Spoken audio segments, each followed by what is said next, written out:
할렐루야. 오늘도 말씀을 사모하는 우리 성도님들 위해 하나님의 은혜가 충만하기를 기도합니다. 오늘의 성경 통독은 예레미야 32장에서 34장까지의 말씀입니다. 오늘은 예레미야 32장의 말씀을 통하여 우리는 하나님의 모든 말씀을 이해하며 순종할 수는 없습니다 라는 말씀으로 은혜를 나누겠습니다. 예레미야서 32장은 바벨론의 예루살렘 함락 직전인 기원전 587년을 시대적 배경으로 하여 투옥된 예레미야의 아나돗 밭 메입이라는 상징적인 행위를 통한 선민 회복의 확실성에 대한 예언입니다. 25절을 보면 주 여호와여 주께서 내게 은으로 밭을 사며 증인을 세우라 하셨으나 이 성은 갈대아인의 손에 넘기신 바 되었나이다 라는 말로 예레미야의 기도는 마무리되고 있습니다. 이러한 예레미야의 기도는 그가 하나님의 말씀에 순종하여 하나멜의 밭을 사기는 하였지만 그처럼 밭을 사게 하신 하나님의 의도를 온전하게 이해한 것은 아니었음을 시사하여 줍니다. 주지하다시피 예레미야가 하나멜의 밭을 산 것은 예루살렘이 바벨론 군대에 의해 포위된 때입니다. 당시 유다 백성들은 예루살렘이 함락되는 일은 없을 것이라는 신념을 가지고 바벨론 군대에 항전하였지만 당시의 상황은 예루살렘의 함락이 거의 확실시되었습니다. 바로 이러한 상황에서 하나님께서는 예레미야에게 밭을 사도록 지시하신 것입니다. 그리고 그 의미는 선민이 회복될 것이며 다시금 땅을 매매하는 일이 있게 된다는 것이었습니다. 여러분, 예루살렘은 함락이 불가피한 상황에 놓여 있는데 그리고 하나님께서는 이미 예루살렘이 함락될 것임을 말씀하셨는데 한편으로는 선민의 회복의 표징으로 예레미야에게 밭을 사게 하셨다면 그것이 과연 이해할 수 있는 일이겠습니까? 이는 명백히 모순된 일입니다. 그러므로 예레미야는 하나님의 신실한 종으로서 하나님의 말씀에 순종하여 밭을 매입하기는 하였지만 자신이 이해할 수 없는 하나님의 말씀에 대하여 본절에서 그 의문을 제기하고 있는 것입니다. 하나님께서는 이러한 예레미야의 의문 제기에 대하여 26절 이하에서 당신이 예레미야에게 예루살렘의 함락 위기 상황에서 밭을 사게 하신 의도를 자세하게 설명하여 주셨습니다. 즉 유다의 불순종에 대한 심판으로 비록 바벨론 군대를 통하여 예루살렘을 멸망시킬 것이지만 장차 다시 선민을 회복하실 것이므로 그 표징으로 밭을 매매하게 하셨다는 것입니다.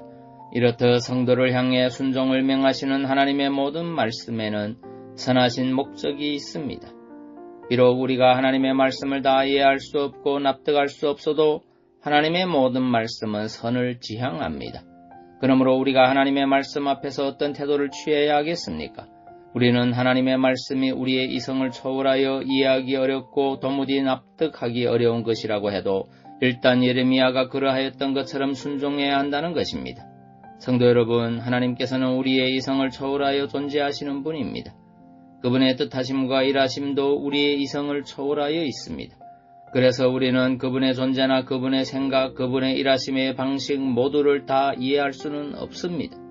다만 하나님께서는 선하신 분이며 우리를 향한 생각과 우리에게 주시는 모든 명령이 선하고 은혜롭고 아름다운 것이며 그것이 겉으로 볼 때 납득되지 않는다 해도 분명 우리에게 복이 될 줄 믿기에 순종해야 하는 것입니다.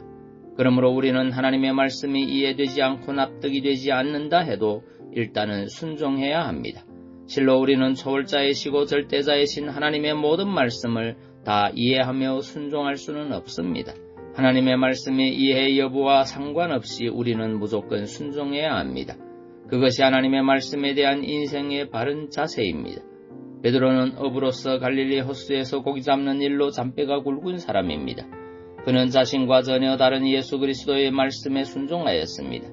그 결과 그는 그분의 말씀이 얼마나 복되고 진실한 것인지 깨달았습니다. 나아가 예수 그리스도께서 하나님의 아들로서 믿고 신뢰할 뿐임을 더욱 분명하게 깨닫게 된 것입니다. 바로 이러한 베드로의 순종의 자세가 성도들에게는 요구됩니다. 우리가 성경을 보면 때로 인간의 이성으로는 수납하기 어려운 말씀들이 있습니다. 우리는 이러한 말씀에 대해서도 일단은 그대로 순종해야 합니다. 그러면 그 말씀을 주신 이유를 알 수 있을 뿐 아니라 순종에 따른 복된 결과를 체험하기에 이를 것입니다.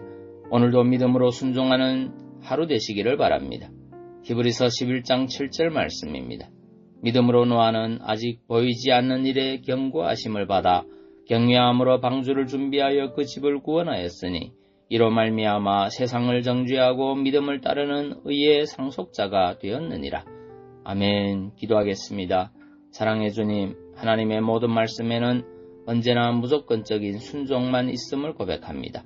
이해되지 않더라도 주님의 말씀이기에 무조건 순종할 수 있는 성도 되게 믿음을 더하여 주옵소서. 예수님 이름으로 기도하옵나이다. 아멘.